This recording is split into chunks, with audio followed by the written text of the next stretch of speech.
इस वर्ष 2024 का अंतिम महीना, दिसंबर का महीना सिंह राशि के लोगों के लिए कैसा होने वाला है। जय माता दी दोस्तों, आप सभी का स्वागत है हमारे YouTube चैनल अमृता एस्ट्रो में।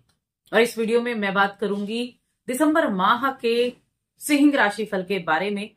इस महीने में होने वाले हर एक ग्रह के राशि परिवर्तन के द्वारा बनने वाले योग के बारे में और वो किस तरह से आपको रिजल्ट देंगे, ये सभी बातें हम यहाँ विस्तार से जानेंगे।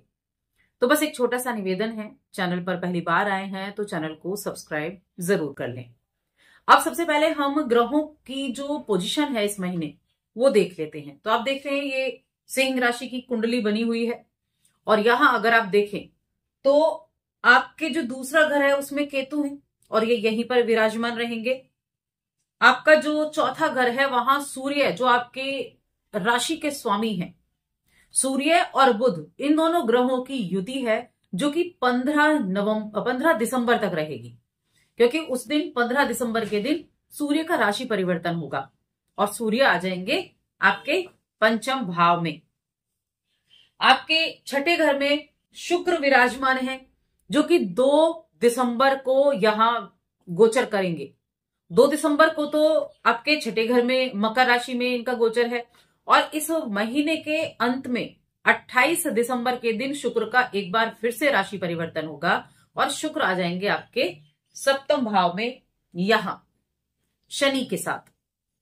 अब शनि कहां विराजमान है? शनि सप्तम भाव में विराजमान है अपनी ही मूल त्रिकोण राशि में, और यहां आपके अष्टम में राहु विराजमान है।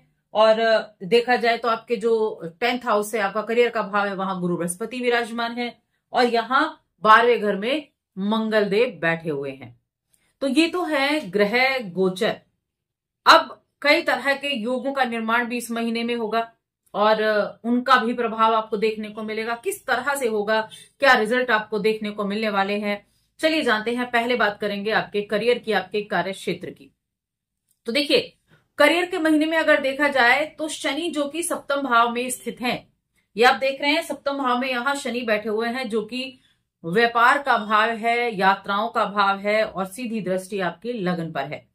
तो आपके लिए अच्छी रिजल्ट देने वाले यहां ग्रहों की पोजीशन होने वाली है। करियर की दृष्टि से देखा जाए तो नवम भाव का स्वामी, आपके जो नवम भाव का स्वामी है मंगल है और मंगल इस महीने की शुरुआत में ही वक्री भी हो जाएंगे। तो वक्री होने के बाद ये क्या करेंगे, आपके काम के ऊपर आपका प्रेशर तो रहेगा, यानी काम का प्रेशर तो आपके लिए रहेगा। थोड़ी बहुत रुकावटें भी आ सकती हैं, लेकिन आप ऐसे व्यक्ति हैं जो रुकावटों से घबराते नहीं हैं, चुनौतियों से डरते नहीं हैं। हर एक चुनौती को आप पार कर सकते हैं। कड़ी मेहनत करेंगे और उस कड़ी मेहनत के बाद आपको संतुष्टि भी मिलेगी। इसके अलावा बिजनेस कर रहे हैं आप, आपका खुद का व्यवसाय है अपना, तो वहां आपके प्रतिस्पर्धी रहेंगे। होते हैं ना, कॉम्पिटिटर तो हर काम में होते हैं। कॉम्पिटिटर आपके रहेंगे, लेकिन उन कॉम्पिटिटर से आगे निकलने के लिए आपको क्या करना है ये आपको पता है, तो आप उनको कड़ी टक्कर देने वाले हैं। और इस समय अवधि में आप लाभ भी अच्छे कमा पाएंगे। धन से जुड़े, प्रॉपर्टी से जुड़े हुए लाभ भी आपको होंगे। कोई कोर्ट केस वगैरह चल रहा है तो उसमें भी आपको कहीं ना कहीं राहत देखने को मिलेगी। जमीन से लाभ मिलता हुआ दिखाई दे रहा है, क्योंकि यहां सूर्य और बुध की युति है जो कि 15 दिसंबर तक है। जमीन से लाभ, वाहन का लाभ आपको मिलता हुआ दिख रहा है। फेम बढ़ता हुआ समाज में आपका दिख रहा है। अच्छी रणनीतियां आपके लिए रहेंगी और कई बार तो ऐसा होगा कि आप मेहनत बहुत ज्यादा कर रहे होंगे, तो ऐसी सिचुएशन भी बन सकती है, नो प्रॉफिट नो लॉस, ऐसी सिचुएशन भी बन सकती है। अब आर्थिक लाभ, लाभ होगा या नहीं, पैसे आएंगे या नहीं, मेन चीज तो पैसे की है। नौकरी करते हैं, व्यवसाय करते हैं, दुकानदारी है, लेकिन कितनी बचत कर पाएंगे, कितना लाभ प्राप्त कर पाएंगे। तो यहां अगर आर्थिक स्थिति देखी जाए तो धन का प्रभाव ठीक ठाक रहेगा और 10वें घर में गुरु बृहस्पति विराजमान है जो कि वक्री अवस्था में है। थोड़ा सा खर्चे भी बढ़ते दिख रहे हैं, क्योंकि मंगल जो है वो 12वें घर में, यहां अगर आप देखेंगे तो मंगल 12वें घर में वक्री भी हैं और नीच के भी हैं, तो ये थोड़ा सा खर्चों को बढ़ा सकते हैं। थोड़ा सा बस अपने खर्चों पर कंट्रोल करना है। लेकिन आप जिस पदोन्नति की उम्मीद कर रहे थे वो पदोन्नति आपको मिल सकती है और आर्थिक पक्ष से आपके लिए चीजें ठीक रहने वाली हैं। व्यवसाय करते हैं तो भी लाभ की प्राप्ति होगी। आपका लक्ष्य हो सकता है बहुत ऊंचा हो, लेकिन लक्ष्य प्राप्त करेंगे। हो सकता है उतना ऊंचा ना हो, लेकिन लक्ष्य प्राप्त करेंगे। इनकम भी होगी, पैसा भी आएगा, थोड़ा कम आ सकता है, ऐसा नहीं लेकिन नहीं आएगा। तो धन आपको, अपने धन को आप अच्छे से अर्जित कर पाएंगे और अपनी जो काम है उसमें आप अच्छी रणनीतियां अपनाएंगे, कूटनीति से पेश आएंगे, जो खुद का बिजनेस करने वाले लोग हैं। क्योंकि ज्यादा से ज्यादा कैसे प्रॉफिट आपको कमाना है, कैसे अपने व्यवसाय को अच्छे से आप संचालित कर सकते हैं, तो ये चीज आपको पता है और इन चीजों के ऊपर आप काम भी करेंगे, जो आपको निश्चित रूप से अच्छे लाभ भी देकर जाएगी। तो कई बार होता है कि चीजें जैसी हम सोच रहे हैं वैसी नहीं होती हैं। बाकी आपकी जो ये ग्रह गोचर के ऊपर इस महीने का राशिफल है, आपकी कुंडली में जो जन्म पत्रिका है उसमें ग्रहों की पोजीशन कैसी है उसका अलग इफेक्ट होता है। लेकिन चीजें मुझे आपके जो यहाँ है अच्छी दिखाई दे रही हैं और कहीं ना कहीं करियर के मामले में इस समय अवधि में आप ज्यादा उत्सुक भी रहेंगे, ज्यादा जानना भी चाहेंगे, नई नई चीजों को जानना भी चाहेंगे। अब रिश्तों की बात करते हैं। प्रेम जीवन, वैवाहिक जीवन, पारिवारिक जीवन। प्रेम का घर है ये, जिसके स्वामी गुरु बृहस्पति जो कि बैठे हैं 10वें घर में।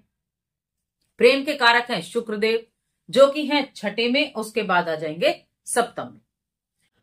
अब विवाह के कारक भी गुरु और शुक्र होते हैं, स्त्री और पुरुष के लिए अलग अलग होते हैं। तो देखिए प्रेम जीवन के लिए ठीक ठाक यहां समय रहेगा, ठीक ठाक मैं कहूंगी 28 दिसंबर तक। उसके बाद स्थितियां अच्छी होंगी। थोड़ा बहुत ऐसा हो सकता है कि आकर्षण की कमी हो जाए, आपसी थोड़ा सा द्वंद्व हो जाए, प्रेम विवाह करना चाहते थे उसमें रुकावटें आ जाएं, तो इस तरह की दिक्कतें हो सकती हैं। लेकिन अगर आप मैरिड हैं, शादीशुदा हैं, तब आपके लिए चीजें ठीक रहेंगी। थोड़ा बस एक चीज पर कंट्रोल करें, अहंकार। शनि है ना, शनि बैठे हैं 7म में, अहंकार देने का कार्य करते हैं, अहम देने का कार्य करते हैं, कहीं ना कहीं द्वंद्व पैदा कर देते हैं। तो थोड़ा सा इन चीजों पर अपना कंट्रोल अगर रखेंगे तब चीजें ठीक हो जाएंगी। तो यहाँ जीवन साथी से रिश्ते अच्छे बनाने के लिए किए गए प्रयास अच्छे होंगे, प्रयास करने हैं। मैंने कहा प्रयास अच्छे होंगे, प्रयास करने हैं, तभी चीजें अच्छी रहेंगी। पारिवारिक रिश्ते की जहां तक बात है तो देखिए परिवार के घर में केतु बैठे हुए हैं और यहां पर सूर्य और बुध, उसके बाद सूर्य का यहां से राशि परिवर्तन हो जाएगा।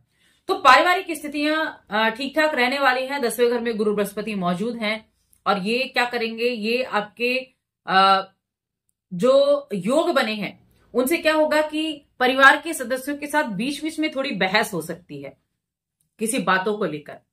और ऐसा नहीं किसी के साथ बहस नहीं होती, तो बहस हो सकती है, उससे हो सकता है मन में संतुष्टि आपके ना हो, जैसा आपने सोचा हो वैसी स्थितियां ना बने। लेकिन हम ओवरऑल की बात करेंगे तो ओवरऑल जो पारिवारिक जीवन है वो ठीक ठाक रहने वाला है। बीच बीच में कुछ ऐसी चीजें होंगी जिनको आप अच्छे से मैनेज कर पाएंगे। उपाय मैं बताऊंगी, उपाय आपको जरूर करने हैं जो आपके लिए बहुत हितकर साबित होंगे। अब यहाँ आपके स्वास्थ्य की बात कर लेते हैं। तो स्वास्थ्य ठीक ठाक रहने वाला है। अगर पहले से कुछ स्वास्थ्य संबंधी परेशानियां हैं तब आपको ध्यान रखना है। वैसे कोई छोटी मोटी ऐसे कोल्ड वगैरह चीजें हो सकती हैं, तो ज्यादा परेशानी वाली चीजें नहीं है। शिक्षा की बात कर लेते हैं। तो देखिए शिक्षा की बात करें तो शिक्षा का जो स्वामी है वो है आपके गुरु बृहस्पति जो कि बैठे हुए हैं यहाँ, और यहां से 7म दृष्टि और 9वीं दृष्टि, 7म दृष्टि 9वीं दृष्टि यहां है। तो शिक्षा के मामले में ठीक ठाक समय रहेगा। आप मेहनत करने से नहीं डरेंगे, मेहनत जितनी करेंगे उतने अच्छे रिजल्ट भी आपको प्राप्त होंगे शिक्षा में।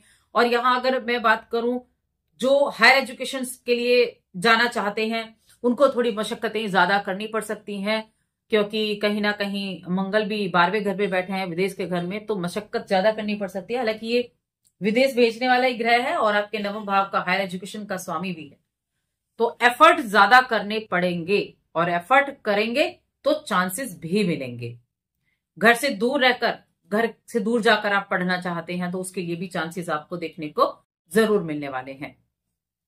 ये हो गया राशिफल। अब उपाय की बात करते हैं, क्या उपाय आप कर सकते हैं। तो सबसे पहली चीज जरूर करनी है, रविवार के दिन आदित्य हृदय स्तोत्र जरूर पाठ करें, क्योंकि वर्ष का अंत अगर आपके लिए अच्छा होगा तो नए वर्ष की शुरुआत भी अच्छी होगी। रविवार के दिन ही सूर्य देव को फूल डाल के एक लोटे में, तांबे का लोटा हो तो ज्यादा अच्छा है, तांबे के लोटे में आप फूल डालें, जल लें और तब सूर्य देव को अर्पित करें। उसके बाद आदित्य हृदय स्तोत्र का पाठ करें। और जब आप जल अर्पित करेंगे तो ओम भास्कराय नमः इस मंत्र को 21 बार वहीं खड़े होकर बोलें। इस कार्य को अगर आप करते हैं तो निश्चित रूप से मैं कहूंगी, जिन भी चीजों में कुछ आपको नेगेटिविटी दिखाई देगी वो चीजें आपकी बड़े आराम से चलेंगी। सरकार से जुड़े हुए कार्य, फेम दिलाने वाले कार्य, करियर से लाभ दिलाने वाले कार्य, भूमि भवन में रुकावट अगर आती है तो वहां भी अच्छी चीजें होंगी। तो हर एक चीज में काफी राहत देखने को मिलेगी। तो बस आज की इस वीडियो में इतना ही। वीडियो कैसी लगी कमेंट करके बताएं। चैनल पर पहली बार आए तो सब्सक्राइब करके जाएं। जय माता दी।